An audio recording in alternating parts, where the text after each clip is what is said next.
to you as regular people who have to deal with contracts, nor to you as accountants in a business. They're really more relevant to lawyers. But for purposes of the board exams, you have to study them all. Okay? You have to study them all, unfortunately. But I will point out to you those that are not so useful. So application of payments and compensation, I group them together. Although if you read De Leon, they're not together. And the reason why I group them together is because they have similar ideas. Application of payments and compensation refer to situations where, remember, we're talking about extinguishment of obligations. We already talked about payment or performance, di ba? Ang sinabi kong term nga under the common law, payment is really satisfaction. The satisfaction of both parties such that none of them is willing to sue the other. Diba? And the law wants parties in a contract to be satisfied. Now, one of the special forms of payment is two of the special forms of payment are application of payments and compensation. And these are special forms because technically no money passes hands. Ano? Nahalata nyo ba yun? Mahalata nyo yun. Pag makita nyo, pag pinaliwanag natin application of payments. No money exchanges hands. But both parties are satisfied. That is our key word here in this chapter before we take up contracts. Satisfaction. When the party is paid, he is satisfied. He or she is satisfied. When we apply payments or when we partake of compensation, whether voluntary or legal, both parties are also satisfied. Ngayon, you have to take into consideration the fact that there could be total or partial compensation. So we'll get to that shortly. So the definition I leave to you, but this is the outline that we are working on. Sorry, I have to do this because I'm working with two screens. My large monitor, which is on top, is not very high. It's limited by my table.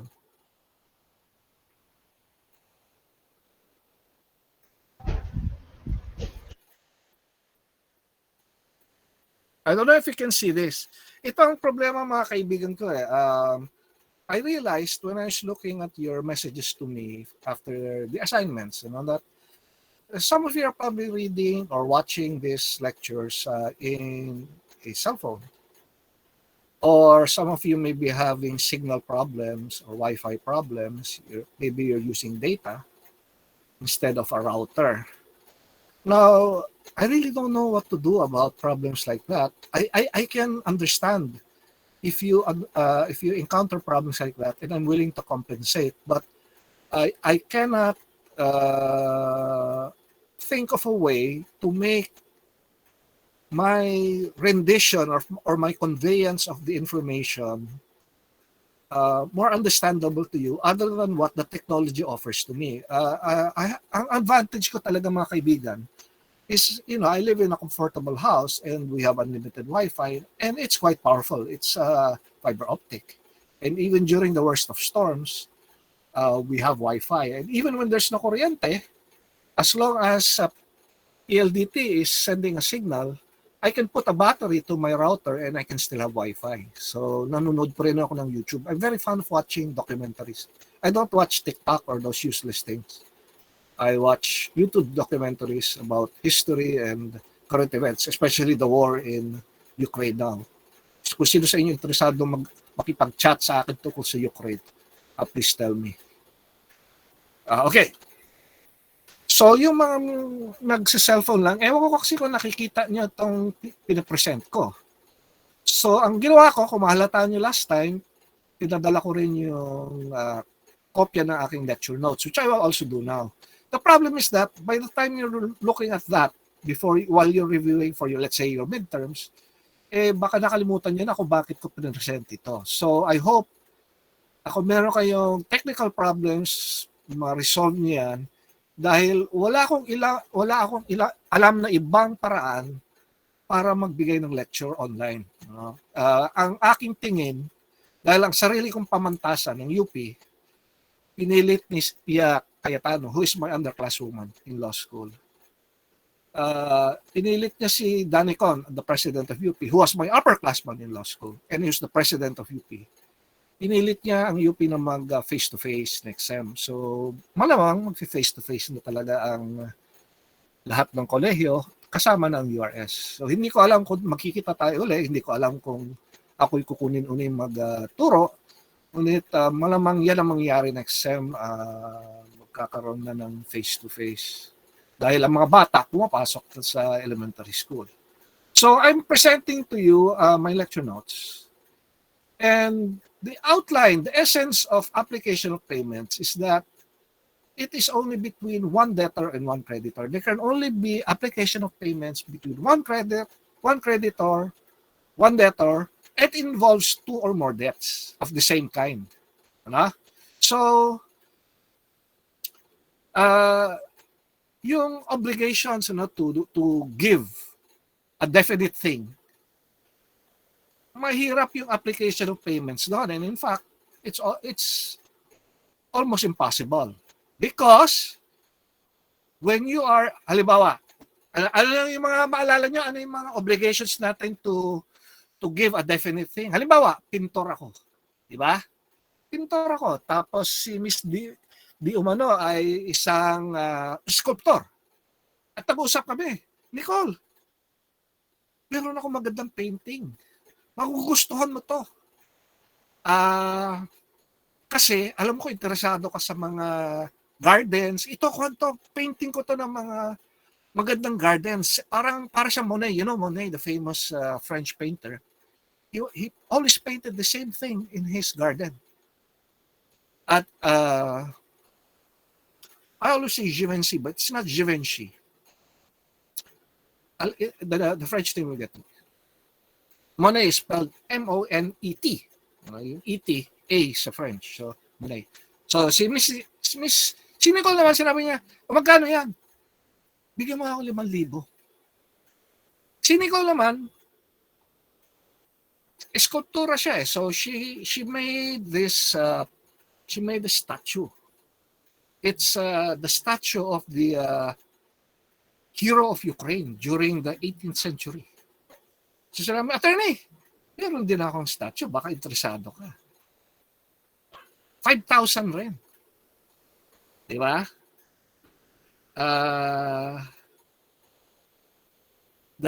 The historical hero of Ukraine, baka magustuhan mo.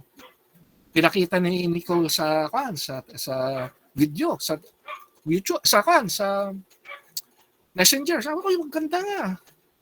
What happens here? Do I have to give Miss Di Umano 5,000 pesos? Does she have to give me 5,000 pesos? Hindi na, mag-apply application of payments lang kami.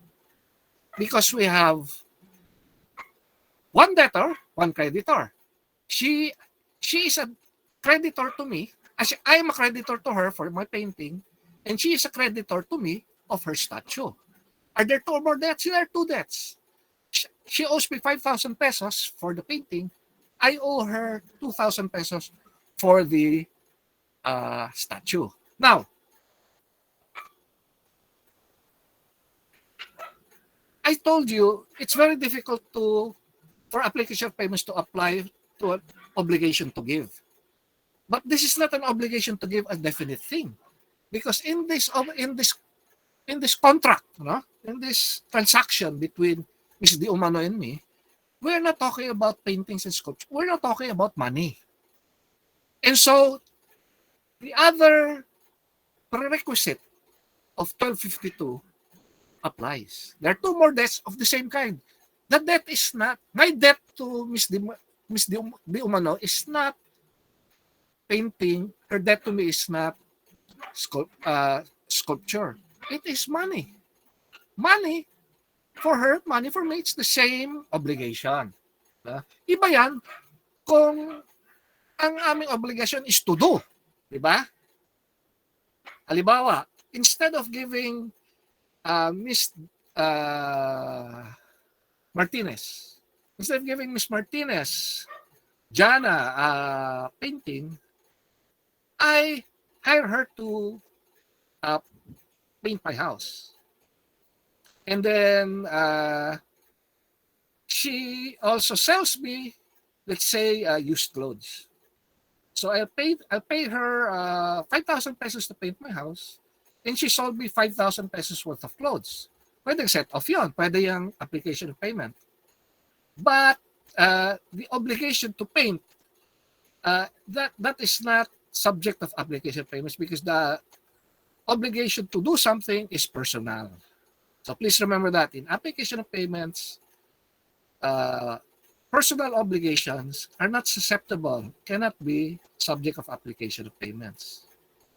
And then finally, the third requirement under 1252 is that the amount paid between the two parties must cover the entire debt. So, ano ang pinakamadaling example nito? Although maganda example ni Con, magandang example ni De Leon. If you look at De Leon and De Leon at pages 212 to 13, that's a good illustration of application of payment.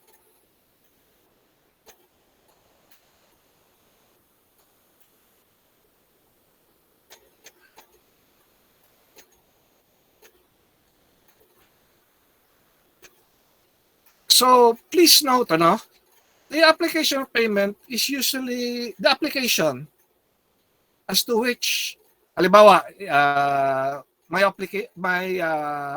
obligation to Miss Gaspar is I have a debt to her for a painting, as well as a debt to her for let's say some clothes I bought from her on her online business. So the total debt, 5,000 pesos for the painting, 5,000 pesos for the clothes, 10,000 pesos. And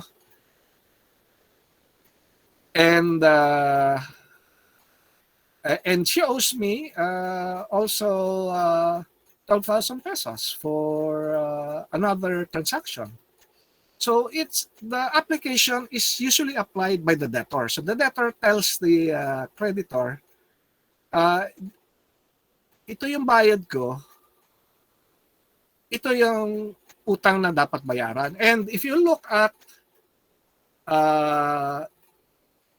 the provisions, I don't have it here.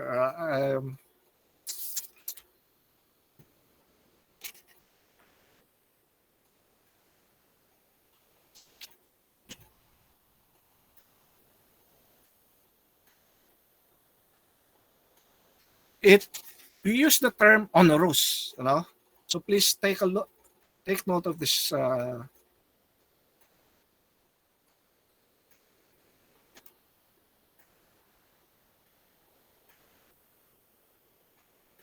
When the debtor does not designate which debt shall be paid first, from the payments that he has made, the rule is that you pay the most onerous debt first. Onerous is a fancy English term for yung pinakamatindi na utang. And ano ang pinakamatinding utang? Ang pinakamatinding utang usually yung malaki ang amount, syempre. Yung pinakamalaki ang interest. At yung due na. Of course, in application of payments, all of the debts to which application of payments is being made should already be due. Such that if the amount which is, and here we use the term tendered, you're actually just tendering because there's no money exchanged. You're actually tendering. When you tender the amount, although the provision, the law says that the amount paid must cover the entire debt, it may not cover all the debts. So, what is the practical effect kung ikaw yung pinagkakutangan? Let's say, Ms. Gaspar, I owe her 10,000 pesos and she owes me 5,000 pesos. So I tell her, since you owe me 7,000 pesos, para hindi eksakto. Since you owe me 7,000 and now you use 10,000, can we apply the 7,000 to the first debt, which is 5,000, and 2,000 to the second debt? Diba? 5 plus 2, 7. If Ms. Gaspar agrees, then we have what is called proportionate payment. Ngayon ko ako si Ms. Gaspar, bakit ko tatanggapin yung partial payment? Sinasabi nga sa Article 1252, kailangan full payment. Kasi, mas mabuti yung nabayaran ka na ng konti kaysa hindi. Di ba? Mas mabuti yung nabayaran ka na ng konti kaysa hindi. So, it is to the creditor's interest that a partial payment is made. So, although 1252 contemplates the situation where the payment, application of payments covers the entire debt, a proportionate application of payments is also allowed because it is to the interest of the creditor to be paid even partially. Such that what happens now is that if there's a 3,000 peso payment, I owe Ms. Gaspar 3,000 despite the set-off, the set-off application of payments.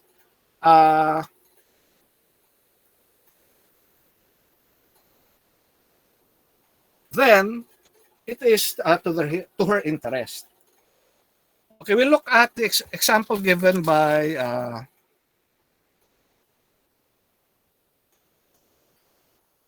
the best example is really given by De Leon. In the De Leon example, you have to take a look at when the various debts are due. So I've been giving you examples really of double application of payments, which is really compensation. This is the best example. So there is 1,500 which is payable on, let's say, September 5, and another 1,200 payable September 20. Then a specific transistor radio which is worth 2,000 on September 20, and 1,000 payable October 15. So today is let's say October 1 already. So if D pays on September 20, 1,500, application of payments occurs when he says, okay, well, bayad na yung 1,500 na utang ko sa'yo, which was due on September 5, or if you like, I'll pay the 1,200 and still owe you 300, plus I'll pay the September 5 obligation. Why does the law allow that? Why does the law allow application of payments? It's because it gives the parties more freedom to extinguish their obligation. And like I told you, the law favors that obligation should be satisfied at the soonest possible time. No? Mahirap naman yung meron kayong kontrata for 1,000 years or 500 years, di ba? Paano mamamonitor yan? So the law favors that the parties, although they're free to contract, they should contract. Like I gave you the example last time of a condominium corporation, it's only for 50 years. Yung franchise ng ABS-CBN was only for 25 years, di ba? Mga ganon. So, the law allows application of payments because it allows the debtor more freedom to settle the most onerous debt. Halimbawa, let's make the example of De Leon more complicated. The September 20, the later obligation, has a higher rate of interest, or is subject to the deposit of a security or the taking of a guarantor. Alam niyo yung security. Ms. Gaspar allowed me to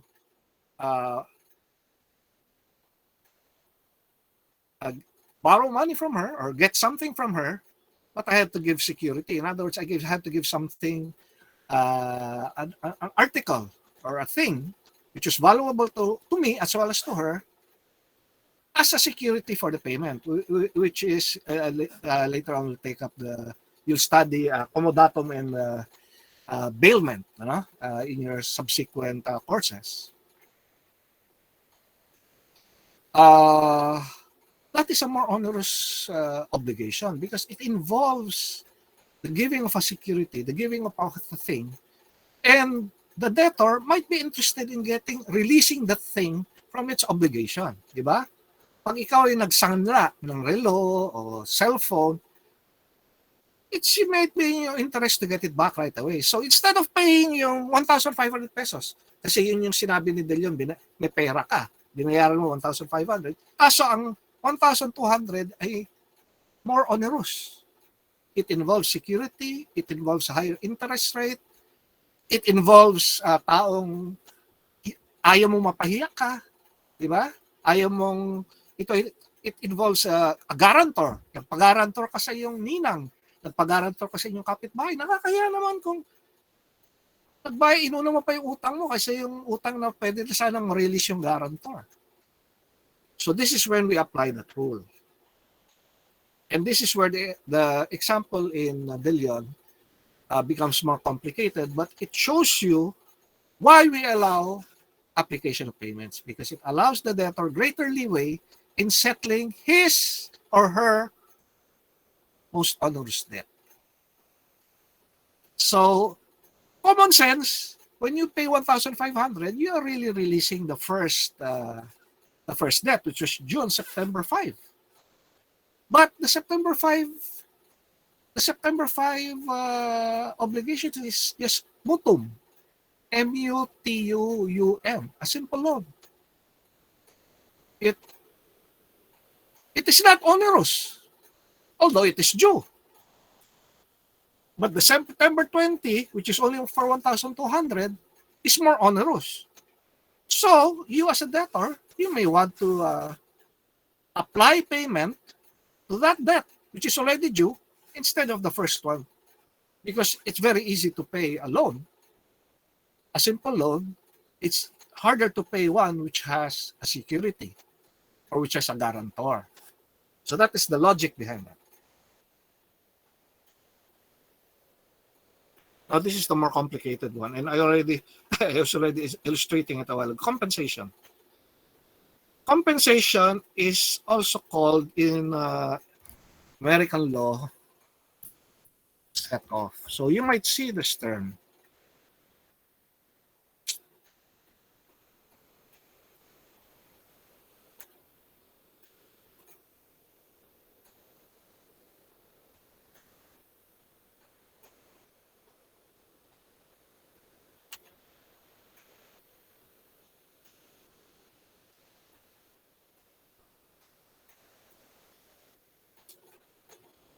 Compensation or set off occurs when, so this is how you'll distinguish it from application payments, which I did not make very clear earlier. Mali yung binigay kong illustration.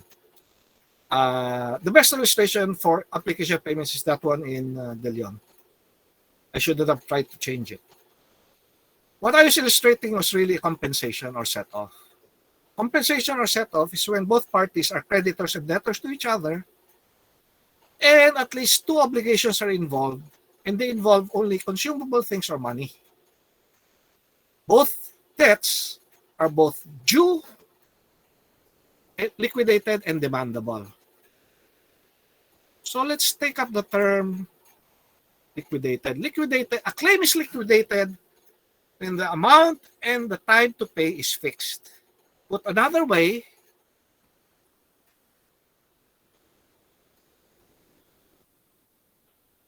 liquidated claim is a demandable debt. Now, why do we have to use the term liquidated?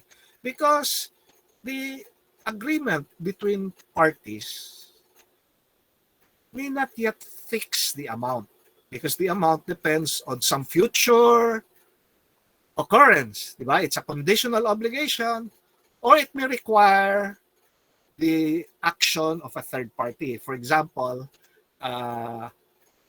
I'm selling a car to Mr. Lilang. But I do not know the value of the car because it will be determined by a third party, let's say an auctioneer. Because I am selling the car, and not an auctioneer, but an appraiser. I am selling the car. I have no idea how much it is. So Mr. Lee lang also has no idea how much he will buy it, but he has an idea because he knows the make and the model. Nakapag-research na siya sa Google. He knows how much it is. I have also an idea, but I would rather that appraiser, a third party, determines it. So when Mr. Lilang and I agreed that I will sell him a car as long as the appraiser gives a value to the car and as long as he agrees to the appraisal, that is already the agreement between the two of us. That is a demandable obligation. But the amount is not yet fixed. It is not liquidated. So for assuming that there are other obligations involving Mr. Lilang and me, for which we can operate compensation or set off, the debt first has to be liquidated. So once the car that I'm selling is been liquidated, let's say at 400,000 pesos, and Mr. Lilang agrees that, oh yeah, that's a great deal, 400,000 pesos, I'm willing to pay that. That is the time when, if at all, compensation or set off can occur between Mr. Lilang and me. So compensation is, again, just like application of payments, does not really involve, it is truer here in compensation than in application of payments. Because in application of payments, the illustration given by De Leon, money was given out. In compensation, almost no money is given out. Walang pakitaan ng pera because you are both mutual creditors and debtors. And you owe each other through various transactions which are due at different places at different times, but you decide already to liquidate your obligations to each other by way of compensation. There is no longer any need really for money to be transferred because the obligations already involve things of value. That's why if you look at one of the requirements, it should be for consumable things or money only.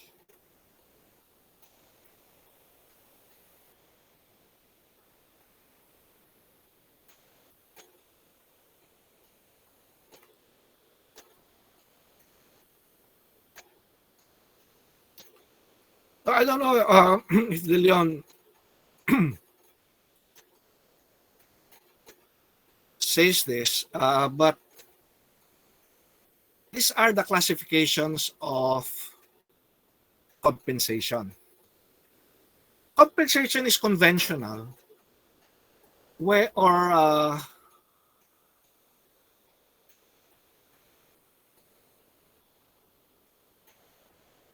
nawala yung conventional. Voluntary conventional. When both parties agree to it. Okay? Convention means by agreement. There is another time which is legal, and this is provided in the law. And by contract. Because the contract is law between the parties. And related to this is judicial. Judicial compensation is really with reference to parties that are suing each other. So don't bother yourself too much with that. Just remember that there's such a thing as judicial compensation. Legal compensation operates by act of law. So you look, when we go through the civil code later on, especially when you study other types of contracts, you will see that there is legal compensation or compensation required by law in certain transactions. Okay. Facultative compensation occurs if you look at Articles 1287 to 88. It occurs when the debtor undertakes to do two or more things, or to offer two or more means of complying with this obligation. And compensation may be total or partial. And again, the reasoning why total or partial compensation is allowed is because, again, it is to the interest of both parties, and it is the intention of the legal system to finish as many transactions as possible para hindi masyadong komplikado. Kung kayo yung dalawang parties na may utang sa isa't isa, kahit na kulang yung bayad ng isa, tatanggapin nyo na yan eh. Like I told you earlier. Kasi, at least nabawasan yung utang sa inyo.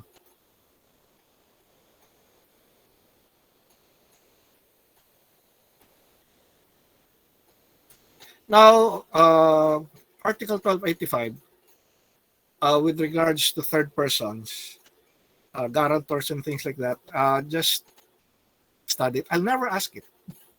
If you malas kayo at ang board examiner nyo when you take the CPA board, ay na-type pa nitong Article 1285, ay pag-aralan nyo na lang before the board exams, ha? But between now and then, you can just forget about it. It's not very practical. Now, I'd like you to remember 1287 and 1288. There is no compensation allowed in this contracts of deposit, comodatum, or mutum.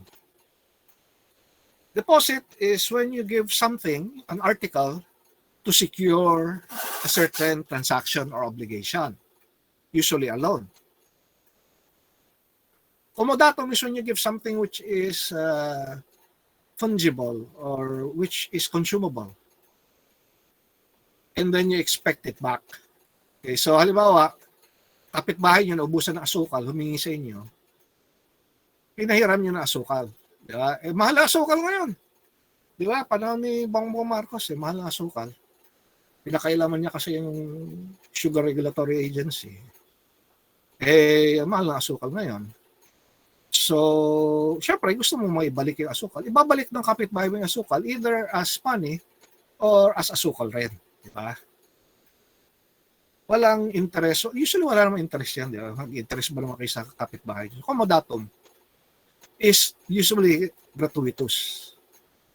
It is when a thing is given with the expectation that will be returned in the same condition. Ngayon, yung asukal, siguro pare-pareho naman lahat ang asukal, di ba? Unless you're using confectionery sugar o panutsa. Wala naman siguro ngayon gumagamit ng panutsa. Mayroon pa ba kayong kilala ng gamit ng panutsa? I do the cooking around the house because my wife has to work in an office. I can work here at home, so I cook at home. I was going through a pantry, nakita kong panutsa. So I was thinking, ano ba ang gamit ng panutsa talaga? So you'll have to return yung sugar, yung kapitbahay niya will have to return yung sugar na hiniram niya in the form of sugar also, whether brown or white. No compensation is also allowed in claims for legal support. In other words, kung meron kayong kiniklaim na legal support, halimbawa, dependent pa rin kayo. I doubt if you're dependents, you all look like you're adults already. But you're still dependents insofar as allowance and things like that from your parents. So, hindi pwedeng i-set off yun kung may utang kayo sa parents nyo, di ba? Di ba? May utang yung parents nyo na allowance, may utang kayo sa parents nyo na bumili kayo ng asukal.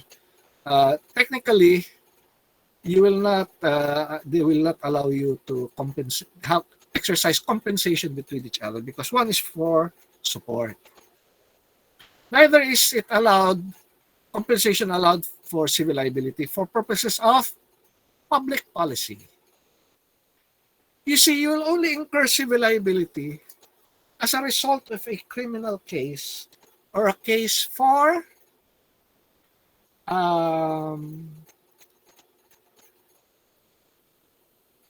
torts.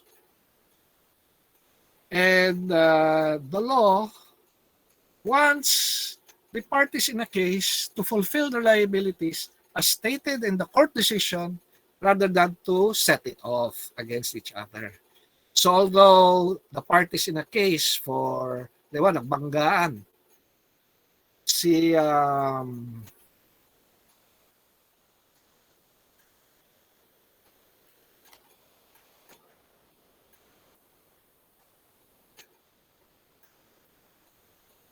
Mr. Galicia ay may-ari ng jeepney at siya rin ang driver.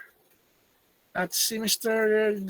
Gregorio, Miss Gregorio naman, Mr. Gregorio, I'm sorry, I cannot tell your gender from your profile picture and your name. Is the driver of private vehicle, a case which I'm handling now. So nagbangga, nag-asunto ko sa korte at sinabi ng korte, sige, Mr. Galicia, ikaw may kasalanan, bayad ka. 100,000 yung nasira doon sa sasakyan ni Mr. Gregorio. Bayaran mo to. Sinabi ni Mr. Galicia, si Gregorio may utang yan sa akin. Umutang yan sa akin 3 months ago. Bumili siya ng lupa sa akin, may kulang pa siya 100,000. Pwede ko ba i-set off yun? Pwede ba kami mag-compensation? The law does not allow that. If you go to court and say that it will not be allowed. You can do that. You can talk to them kung papayag si kabilang party outside of court, but the courts usually will not really allow compensation in cases involving civil liabilities. Just remember this. There's no compensation. When you see a problem in your exam, or when you see a problem during the board exams, or when you see a problem when you're already practicing as accountants that involves deposit, comodatum, mutum, legal support, or civil liability, no compensation is allowed. Okay. Otherwise, compensation is allowed for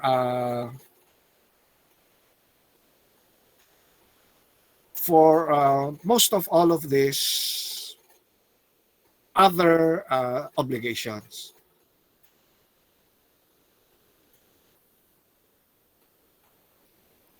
Now, I'll give you a personal story. I don't know if I gave the story here or I gave it in another class. There was a time during the pandemic that Meralco allowed payment of the bills because people were not working. For example, had to close down my law office. I did not have cases for almost 2 years because of the pandemic. So ang ginawa ng Meralco, they allowed the payment later on in installments. But that did not stop. So they allowed the installments, I think, for 3 months. 3 months of the pandemic. People were not required to pay on time. Basta they paid it in installments. So you had to sign a contract that you agreed to it. The contract was online. Siyempre, wala namang lumalabas. Tapos, but after 3 months, Meralco would continue charging you for your electricity. Wala naman libre, di ba? Hindi tayo dapat umasa ng libre. Yung binigyan tayo ng payment by installments, magandang partida na yan, magandang concession na yan. So, they allowed my wife and I, despite the fact we have so many degrees, we have so many diplomas on the wall, we made a mistake in reckoning if we had already paid the installment. In our case, because our electric bill is rather large, we did not correctly reckon the payment of installments. Ang nangyari, nag-application of payments ang Meralco. So that, bayad kami ng bayad. In fact, there were several months na, just to be sure, I paid more than what was required in the bill. Alam mo, ang bill namin ay 7,000. I paid 8,000. Just to, kasi hindi ko matiyak kung bayad na ba kami o hindi. Actually, kasalanan niya ng Meralco kasi dapat rin-report nila dun sa resibo, sa bill, kung bayad na o hindi. Maybe they did, but we just misunderstood. So, ang nangyari, yung 8,000 na binayad ko, akala ko over na lahat. They applied it to the payments which I forgot to make completely dun sa installment. So I didn't realize that. I didn't realize that every time I paid, I wasn't paying for the current month. I was paying for the previous installments that I had not paid. And 3 months of 7,000 each month is a lot of money. So the guy from Meralco comes to the house saying, it's good to disconnect our meter. Sabi ko, paano mangyayari yan na puputulan kami? Alam ko, current kami. Tingnan mo ito, resibo ko, bayad ako ng bayad. Tingnan mo, 3 months ago, ang binili sa akin, 7,000, binayaran ko. 8,000 pa nga. Tapos, 2 months ago, ang bill ko, 6,000, binayaran ko yung 6,000 na yan. 6,000, nagbayad ako. Tapos, last month, ang bill ko, 5,000, bumaba. So, nagbayad rin ako 5,000. Bayad ako. I went to Meralco just to clear it up. And the account officer reminded me of the law on application of payments. Sabi niya, sir, yung binabayaran niyo tuwing buwan, hindi yan napupunta doon sa current amount. Yan ay napupunta doon sa utang niyong installment kasi hindi niyo binabayaran buo. Talaga? Tingnan nga. It's only when she showed me what was on the computer of Meralco that I understood why application of payments had been made. Because yung breakdown nilang installments na bayad sa mga buwan na hindi kami nagbayad, kulang pala yung binayad namin, I think, for two installments. So what does Meralco do? It does not even have to tell me that they have applied payments, that they have operationalized application of payments, di ba? Automatic yan. In fact, the accounting software of Meralco, which you will, these types of accounting software you will be familiar with when you are working already as accountants, will automatically deduct any payments and apply it first to the payments that are unpaid. Diba? Ganun rin yan sa credit card. Sa credit card, like I told you, I think this is the class I told it. The credit card debt is one of the most onerous debts because first, the interest rate charged is very big. Typically 30. I don't have a card anymore. I paid off all of my credit card debts para wala na akong isipin dyan sa credit cards na yan. The only credit cards are with my wife, and that's what we use when we go abroad. The credit card interest rate is typically 36% a year or 3% a month. And that is very high interest rate because at one point, the interest rate for borrowing from banks or for preferred clients was 1%. There was a time when there was almost no interest rate. In some countries, there's almost no interest rate for certain loans, for certain clients. So the current interest rate, I believe, is for loans is 6% a year, which is 0.5% a month. In a credit card, you're paying 3% a month. So it's very mabigat yan. Why does the credit card do that? Do you remember, class? Why does the credit card do that? Tanungin ko, tignan ako nakikinig talaga kayo sa sa klase ko.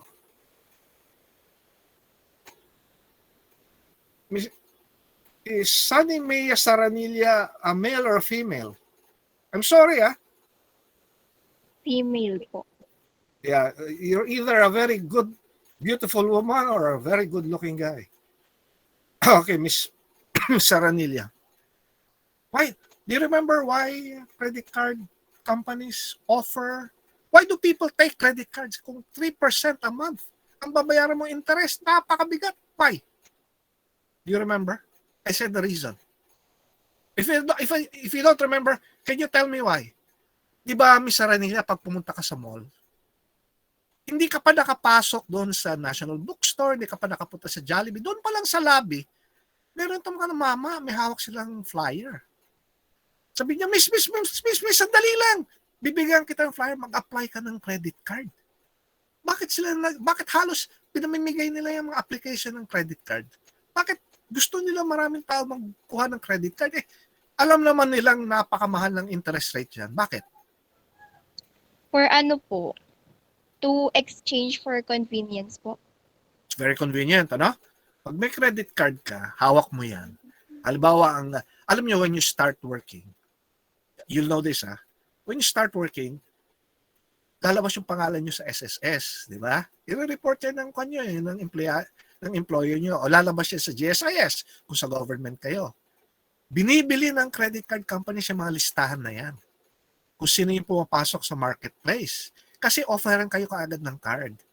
When you have your first job, your credit limit is very low. So, 5,000 lang yan. 10,000 kung malaki-laki. My daughter, when she got her first job was as a call agent. Ano yung call agent? They handle calls, ano? Sa BPO, sa business processing outsourcing company, so the BPO is located in the Philippines, but their clients are abroad. In this case, if I remember correctly, my daughter's first company, ang client nila was an American telephone company. So my daughter was providing directory assistance, and because my daughter could speak Spanish and French, she was providing directory assistance to those who are calling in Latin America or who are Mexican Americans speaking in Spanish. Okay, I think once in a while she'd handle a call in French. Yung kanyang credit limit was 10,000, but her salary is much larger than that. So what happens is that the credit card company will let you have a card, credit limit of 5,000. Ano mo bibili ng 5,000? Siyempre mga damit na lang yan, pagkain, gano'n, maliliit lang na bagay. You cannot buy appliances unless you're buying very cheap things, ano? And the reason why is because tinitest mo na nila kung maganda ka, you're a good payer. Yeah, if you're a good client. If you're a good client and ginamit mo yung 5,000 peso limit, maliit lang yan. Dinala ni Miss Saranili boyfriend niya, trinate niya sa Greenwich or sa Shakey's Pizza, tapos nanood silang sine, credit card niya pa rin ginamit. Maliit lang yung amounts, binayaran niya kaagad. Di ba? Good client si Miss Saranilla. Tataasan niyan ngayon ng credit limit mo. Nakita nila si Miss Saranilla. Good client ito. Hindi na 5,000. Gawin na natin 50,000. Dito na ngayon. Dito ka na na-trap, Mr. Ranilla, ng credit card company. 50,000 ngayon. Para kang may dalang 50,000 tuwing lalabas ka sa mall, di ba? Pagkasama yung boyfriend mo, para kang milyonarya kasi siguro naman kahit anong gusto ng boyfriend mo, kahit anong vision yung dalawa, makakayanan ng card mo. 50,000 ang credit limit mo. So it's easy to spend. The reason why credit card companies want you to have credit cards is for you to spend it. Ngayon, Ms. Aranilla, paano ka magbayad ng payment sa credit card? Alam mo ba? Nakita mo ba yung mga ate mo, kapatid mo, mga kapitbahay mo, mga pinsan mo na nagtatrabaho na? Opo. Paano? Actually po, si Papa po merong credit card and nagbabayad po kami through sa mga bayad center, ganun po. Don't be specific because I don't want to intrude into your personal life. And you have no right to divulge in a public place like this what your father does. But let me just ask this na lang. Just because we're using this as an example for class, do you buy appliances with that credit card? Hindi po. Grocery lang po. Grocery. Do you pay for your groceries at once? Halimbawa, bumili ka ng groceries na, alam mo, pumunta ka sa SNR, mahina yung 10,000. Ha? Do you pay for it right away or ini-installment? You can answer theoretically if you don't want to say anything about your family. Okay lang yan. I'm not interested in the truth. I'm interested in making this an illustration for the class. Installment. Binabayaran po siya. agad. installment siguro, ano? Kasi yun ang pinaka-conveniente. I don't know if you remember, class, I told you that credit card companies, like borrowers, like card holders who are revolvers. I'll write it here in my lecture notes, huh? But remember why I wrote it.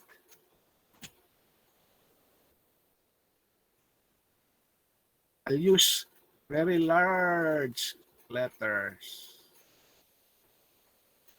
Revolver. Can you see that? A revolver is a credit card holder who pays on installment. And when you pay on installment, the part of the credit, the installment which is due, will be subject to 3% interest. Doon kumikita ang credit card. Now remember why, maalala niyo pa ba bakit halos lahat ng tao ino-offeran ng credit card company? Binibigyan ba nila lahat yan? Mr. Ribio, do you have any experience on this? On where po, sir? Diba, sinabi ko sa inyo, pagpasok mo pa lang sa mall, dudumugin ka na ng mga nag-offer ng credit card, di ba? Nakita mo na ba yan, Mr. Ribio? Opo. Nag-offer sila yung application form, di ba? Opo. Pag fill up yung application form na yan, ibigyan ka na ba ng credit card? Actually, may hiningi po silang mga requirements. Oo. First, kailangan makita nila na kaya mo magbayad. Di ba? Meron kang kinikita. O wala kang kinikita, ikaw ay anak ng isang may kinikita. So, halimbawa, pwede kang bigyan ng supplementary card ng mga magulang mo kung sapat yung kanilang kita. So, you can have a supplementary card from your parents. Ang credit limit, halimbawa, ng magulang niya ay 50,000. Ang supplementary mo, 5,000 lang. Halimbawa, kasi wala ka pa naman trabaho, estudyante ka lang. You will just use that credit card, supplementary credit card for buying school things or mag-blowout sa mga kaibigan once in a while siguro, no? Okay. So, yung credit card application na yan, it's subject to credit investigation. At pag pumasa ka sa credit investigation, doon ka lang nila bibigyan ng credit card. And like I told you, your first credit card, mababa pa lang ang credit limit. Kasi tinetesting nila kung anong klase kang credit card client. Mr. Ribby, ang pinakaayaw na kliyente ng credit card ay yung nagbabayad ng buo tuwing buwan. Sino yan? Halimbawa si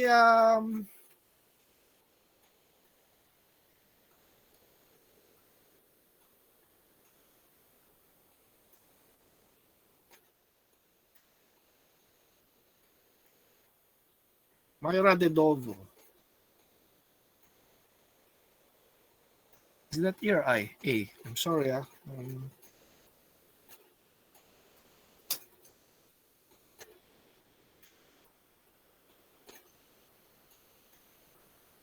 Dadovo. Are you with us? Yes po, sir. Ang pinakaayaw na kliyente ng credit card, yung nagbabayad ng buo. Bakit kaya?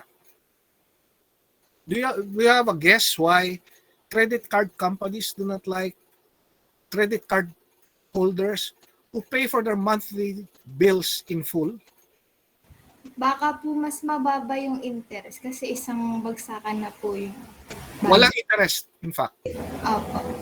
When you pay your credit card in full at the end of every month, you are not incurring any debt because you did not buy anything on installment.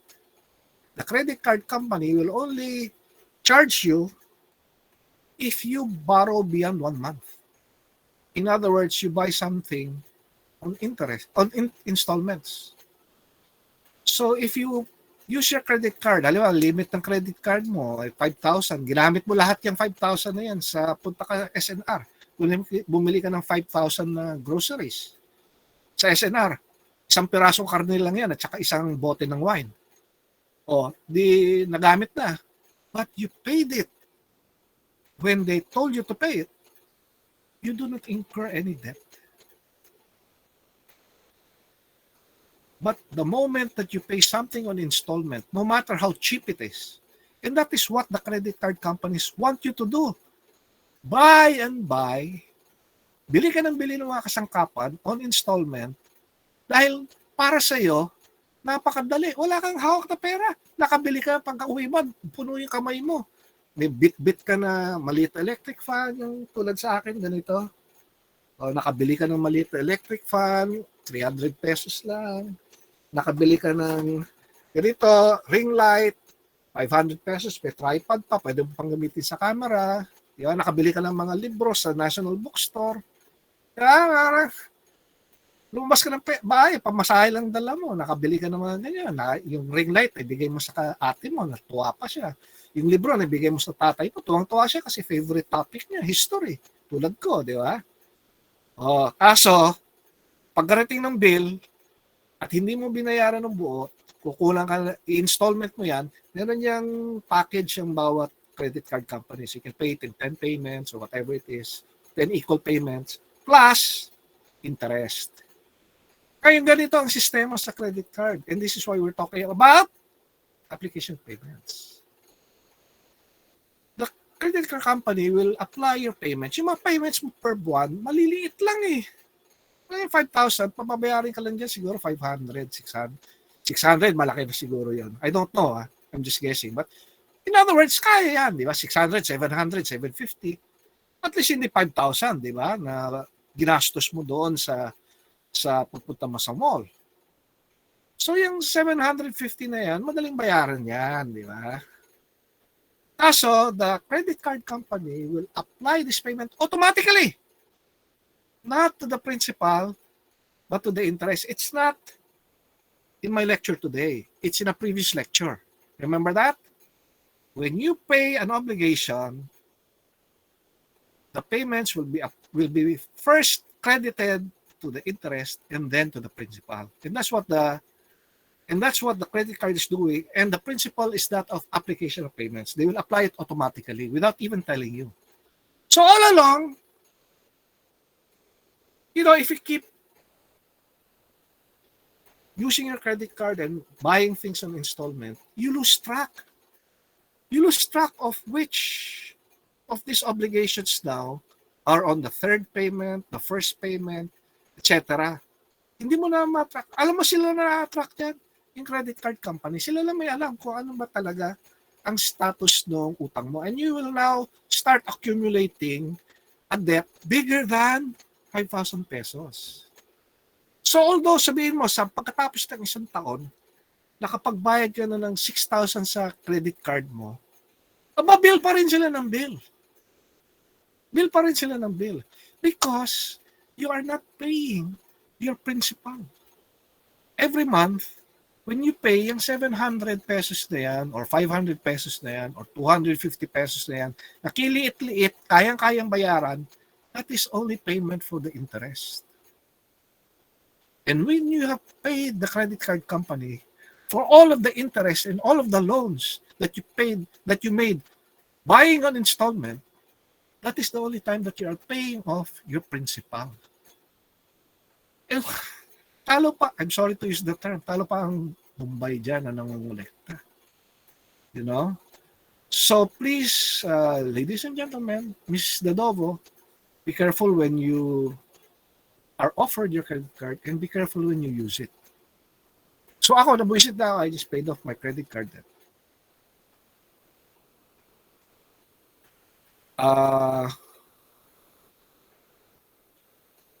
And that is an illustration of the lesson I gave to you last week, as well as the application of payments lecture today.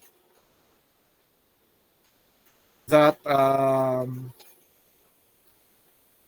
the application of payments may be made automatically through the use of an accounting program or software. You will be informed about it if you know how to read your bill. or if you make proper inquiries with the company that you're making payments to, and that's when you'll probably realize. Ako nga, abogado ako, and I'm lecturing on application payments. I did not realize I was already that the Meralco was already applying payments because I misconstrued one or two payments on installment. And Meralco automatically applied my payments to those installments which had been unpaid, such that I was, in my subsequent payments, when I thought I was paying my monthly dues fully for electricity, I was only actually paying for my past installment loan. And as accountants, as business people, you will be applying this when you want to collect from people who are paying to you, because it is in the interest of the creditor to have the most onerous debts paid first. Diba? Much like it is to the interest of the debtor to pay off his most onerous debts. So if you look at your agreement with the credit card company, yung fine print na yun, ang font niya yata, 6.5 yata eh. That's fine print in the Meralco contract, that fine print in the PLDT contract, that fine print in your credit card company contract with the bank, whether it's BDO, Citibank, wala na yata Citibank na diretso, you have to go through a bank. BPI, nandoon nakalagay. You authorized the credit card company, you authorized the electric company, you authorized the cable TV company to set off or to apply payments when they are due. And that is required because under the law, the debtor is the only one allowed to apply payments. But in this case, it is the creditor who is applying your payments to you. So they have to get your permission. It's in that small print, in that contract. Okay, so despite my wrong example earlier in the lecture, I hope that you are able to distinguish between application of payments and compensation. Application payments is between a single debtor and single creditor, whereas compensation is mutual between creditors and debtors of each other. And please read the examples in the textbook so that you're able to have a clear understanding without having to read cases, which I had to do in preparing for this lecture.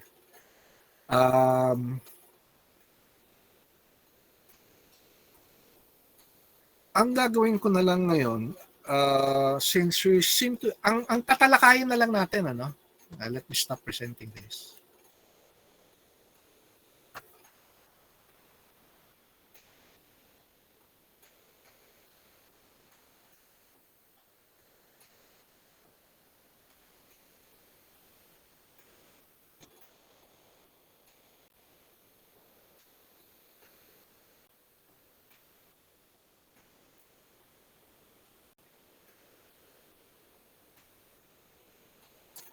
Nilaktawan natin ang payment by session. So we are here, application of payments. Nilaktawan natin payment by session, tender of payment and consignation. At ang huling topic, loss of the thing due, which is a lesson in itself, condonation, confusion, tapos novation. So I think we have enough time to cover those topics in the time given to us. Ang gagawin ko ngayon, mga kaibigan, is ito ang nahalata ko kasi sa prelims at saka sa mga submissions nyo sa individual activities. Like I told you last time, you should avoid itong just cutting and pasting and hoping that by cutting and pasting things, you're able to form an idea.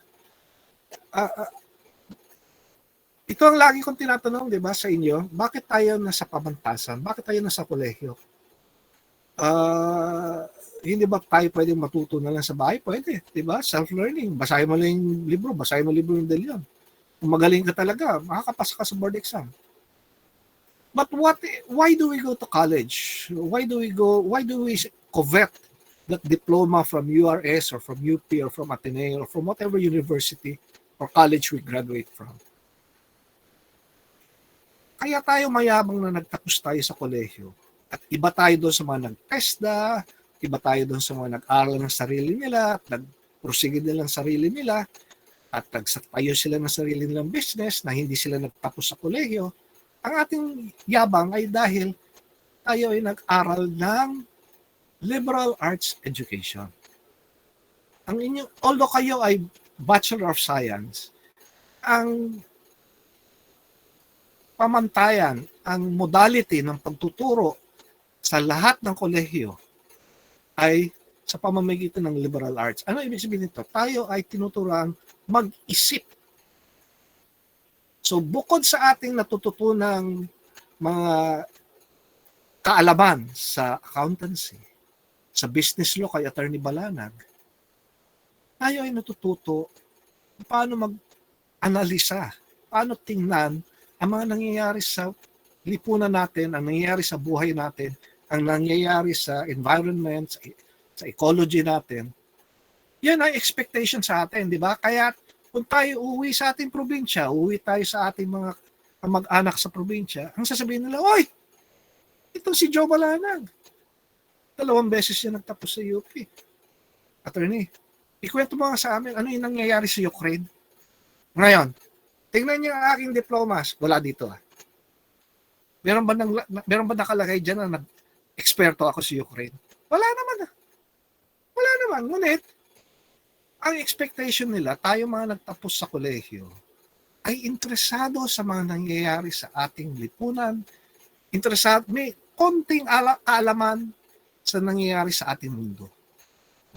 Our skill, the skills that college teaches us is not confined to our professional skill. Please, when you pass this course from URS, a very good university, one of the best state universities in the Philippines, please do not think that you are just an accountant. You are not just an accountant. You are a citizen of the world. Alam niyo, yung unang mga kolehiyo, yung unang mga nagtapos ng matataas na pag-aaral, bago pa sila nagbigay ng mga diploma, bago pa yung Oxford at Cambridge na yan, ang test kung kailan ka naging magaling ay kung ano yung sasabihin ng professor mo, ikaw ay natuto na sa akin. And that is the system in the UK. When I represented this country in legal conferences abroad, like I told you, I represented the Philippines when we were negotiating the Hague Convention on intercountry adoption, because I was head of intercountry adoption for the Philippines. So I was sent by the country to represent the Philippines in The Hague. Kaya alam ko yung ICC na yan. It's in the same city, The Hague. The Hague is one of the most beautiful cities in the world.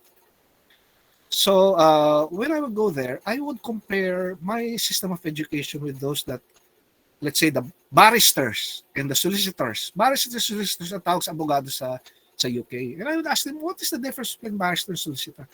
And it's totally different from the way I learned law. Because when I learned law, I studied the books, I passed the bar exams. Lawyer na ako. You know my German friend, he finished ahead of me. And in fact, he's already studying for his doctorate in law. He had never appeared inside the courtroom. PhD student na yan in law, ha? Sabi niya, Joe, you've appeared in cases? Yes, in fact, I've won cases in court. I've never entered a law courtroom on my own. I've always been under somebody else, my mentor, my professor in my doctorate studies. But I was never allowed to speak on my own. Ganon ang sistema nila. The first universities did not confer paper degrees, ganon. What they conferred was knowledge. And when the professor, your mentor, says, "Oh, you have the same knowledge as I. Now you can practice it. Go out. Say you're an expert in theology. You're an expert in law. You're an expert in history. Go out. You don't need a piece of paper. Just mention my name. And people will know that you have been trained well." That is what we should do in the university. Huwag natin isipin sarili natin ay accountant lamang. Tayo ay mamamayan ng buong mundo. We are expected to know many things other than accounting. We are expected to know literature. We're expected to know a little physics, a little chemistry. I don't know if you take up calculus, but you're expected to know math, definitely. I mean, college ka, you should know algebra at the very least. But please, I've forgotten my calculus because I've never had to use it after I graduated. I was asked to teach, but since I never taught calculus, I forgot about it. I taught English in my high school. I taught political science in my department, and then I went to law school. Never had the chance to go back to calculus. But I'm sure if I studied for a couple of months, I'll get it back. So you're expected to know these things. And that is why, itong segue ko, I'm going to have you read a piece of literature. And why do I do this? Banas na banas ako sa Facebook. I read the comments in Facebook, especially sa politics. Now, please, I don't want people to agree with me on everything. Because that would be a boring world, di ba? Where everybody agree. Even my wife doesn't agree with me on everything. Even my dog doesn't agree with me on everything. She bites my leg. I don't expect us to agree on everything, but I expect us to disagree in a civilized manner. In other words, when I say, I do not like this policy, it's not because kayo ay pinklawan o pulawan or kayo ay whatever, no? It is because, and I will state my reasons, A, B, C, D, E. Di ba? Ganyan ako mag-lecture sa inyo, di ba? A, B, C, D, E. Naka-order yan. At kayo ang bahala kung tatanggapin nyo si A, si B, si C, o meron rin kayong komento. Attorney, yung C mo mali yan. Alam nyo bakit? Ganito. Ito naman ang aking ABC. Ganyan ang debate ng mga intelektual. Huwag kayo magtatawag agad na komunista ka. Ikaw, attorney, ba naniniwala ka sa human rights? Siguro komunista ka. Sinabi ko nga doon sa mga kagrupo ko sa Facebook, kung ang batayan nila sa pagiging komunista ay yung pagiging pro-human rights at pagiging interesado sa kapakanan ng mga maliliit na tao, especially yung mga nahuli ng pulis. Yung mga nahuli ng pulis, kawawa yan. Alam mo, paglalapit yan sa PAW, papag-plead guilty sila para lang matapos na yung kaso. Please approach the public attorney. It's my daughter from Spain. She should know better than to call me when I'm lecturing. She didn't look at the clock. Pag kayo magkakaso, try to make sure na may kilala kayo abogado na magaling-galing. Huwag kayong mag-rely sa PAW. Magaling yung mga PAW, may kulang talaga sila sa oras. They don't care about your case. Okay. I'm going to be giving you readings to enhance your ability to analyze. Kasi sabihin ko sa inyo ng prangkahan, your ability to analyze the questions that I gave you, whether it was during the exams or in our little activities, comic book pa lang yan, ha? Si Asterix at Obelix pa lang yan, your ability to analyze is rather shallow. You have to impress me more than that, ladies and gentlemen, if I'm going to let you carry the proud name of University of Rizal and to be called a citizen of the world, not just a BSBA graduate. You are not just a BSBA graduate, nor am I an AB social science graduate lang. We have to be citizens of the world. We have to know what is happening in the world because pag may anak na tayo, pag meron na tayong mga office mates, pag meron na tayong mga empleyado, lalo na yung mga hindi nakatapos, titingin niya sa atin, sabihin nila, Ma'am Rizel de la Cruz, Ma'am Alayas Senyidosa, nakatapos ho kayo sa kolehiyo, pakipaliwanag nga ho, bakit ho ba importante ang Sierra Madre sa ating ecology at nung huling super typhoon, parang hindi tayo masyadong nasiraan ng bagay-bagay at hindi tayo masyadong pinsala sa mga buhay ng tao. Bakit ho ba? Ito ba ay dahil Kristiyano tayo, dahil tayo nagdasal, o ito ho ay dahil, ano ho ba yung Sierra Madre na yan? Ganon, di ba? Wala tinuro ba yan sa accounting? Wala yan, hindi yan tinuro. Dahil tayo nakatapos sa kolehiyo, ang expectation ng mga tao, may konti tayong alam dyan, di ba? Huwag tayong mambobola, kung wala talaga tayong alam, sabihin natin. But what does it mean? And why is Attorney Balanag giving these readings? It's because, like it or not, in some manner, not necessarily in politics, not necessarily environmental or ecology matters, but your daughter or your son, when he starts learning, he will start asking you questions and you better know it. You better have some sort of answer. Hindi ka pwede makapag-Google lagi. Hindi mo pwede rin sabihin sa anak ko, mag-Google ka, busy si mommy, busy si daddy. Hindi pwedeng gano'n. Kaya magpa-impress ka rin. I want you to develop analytical minds. I'm going to finish. I'm just, nagsisegue lang ako sa papagawa ko sa inyo. So although we are studying business law, I'll give you a reading that has nothing to do with business law. Okay? And I will give you a reading in such a way that you will not Google the answers to me.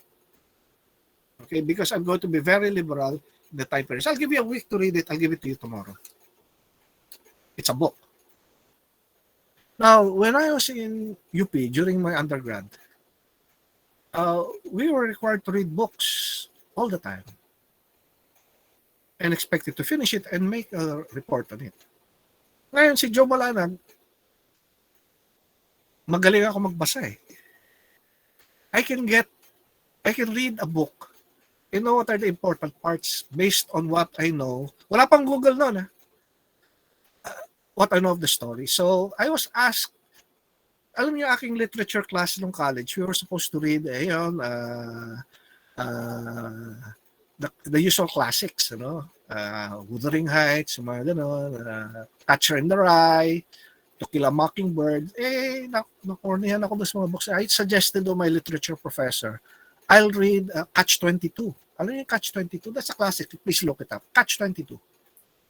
And I had a pocketbook. It was quite thick, even for a pocketbook. But I read the parts of the Catch-22 which were relevant to making an analysis about the book. I only read the part of the book which were relevant to making a book review, and I got a 1. But not everybody has that talent. Okay, so I expect you to read the entire book. It's not a very thick book, but neither is it a thin book. So, and I want you to impress me with your ability to analyze. Okay, this is all really a test of, this is not just a test, this is an exercise to develop your ability to analyze a given text and come up with meaningful insight. Okay, meaningful insight. Not yung pinagtagpi-tagpi nyo hinahanap nyo sa Google or nasa inyong electronic notes ng inyong mga lessons, hoping that your professor will understand something of it. I don't. That's my analysis of your prelims and your written work so far.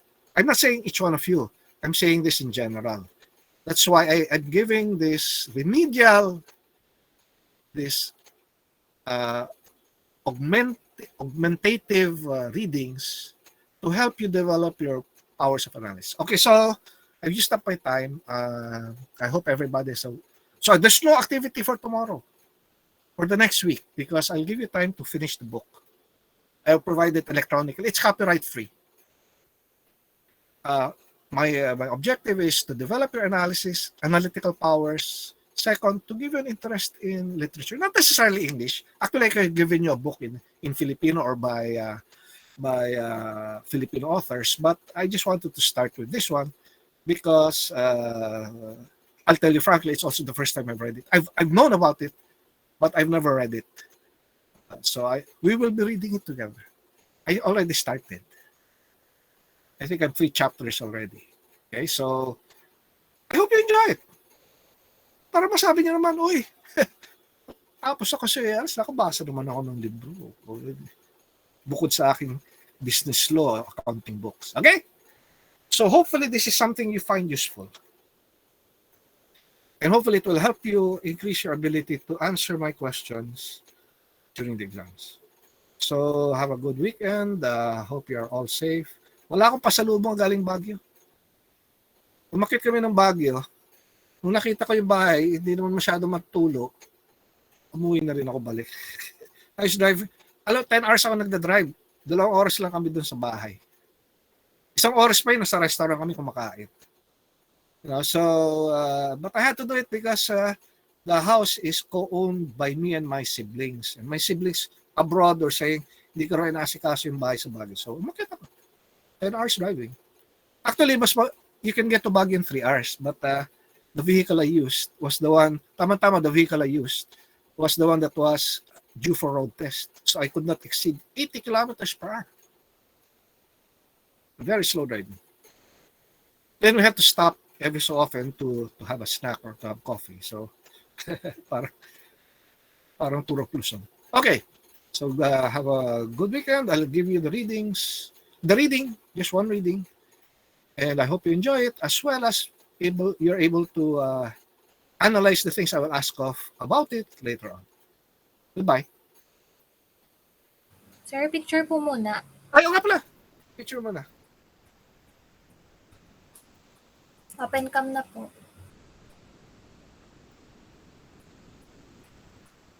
Okay po, smile po. Wait lang po, isa po. Smile. Okay na po, thank you po. Okay, see you guys. Thank you po, sir. God bless po. Okay. Thank you po.